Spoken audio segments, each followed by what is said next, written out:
இன்னைக்கு சனிப்பெயர்ச்சி. சனிப்பெயர்ச்சினாலே நமக்கு ஞாபகம் வருது திருநள்ளாறு. திருநள்ளாறுல நம்ம சனீஸ்வரனை விக்கிரக ரூபத்துல பார்க்குறோம். ஆனா இதே சனீஸ்வரர் திருவண்ணாமலை மாவட்டத்தில் இருக்கிற ஏரிக்குப்பம்ங்கிற கிராமத்துல யந்திரம் பொறித்த சிவலிங்க ரூபமா காட்சியளிக்கிறார்.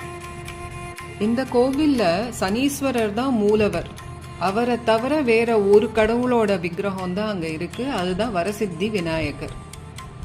சனிப்பெயர்ச்சியில நமக்கு ஏற்படுற தோஷம் நீங்கணும்னா ஜாதக ரீதியா சனி நீச்சம் இருக்கிறவங்க, அது தவிர சனி 7.5 சனி நடக்கும்போது வர கஷ்டங்கள்லேருந்து நிவர்த்தி பெறறதுக்கு அவங்க எல்லாருமே இந்த கோவிலுக்கு பரிகாரம் பண்ணிக்கலாம்.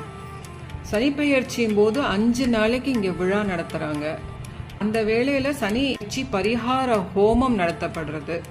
திருமணம் தட, குழந்தை பாக்கியம் கிடைக்க, வழக்குகளில் வெற்றி பெறறதுக்கு இது எல்லாத்துக்கும் இங்கே மக்கள் வேண்டிக்கிறாங்க. சனி பகவான் ஆயுள்காரகன். அதை தவிர தொழிலையும் அவர் தான் நிர்ணயம் செய்கிறவர். அதனால நீண்ட ஆயுளுடன் இருக்கணும், தொழில் நன்னா சிறக்கணும் அப்படின்னா இங்கே மக்கள் எள் தீபம் ஏற்றி வேண்டிக்கிறாங்க.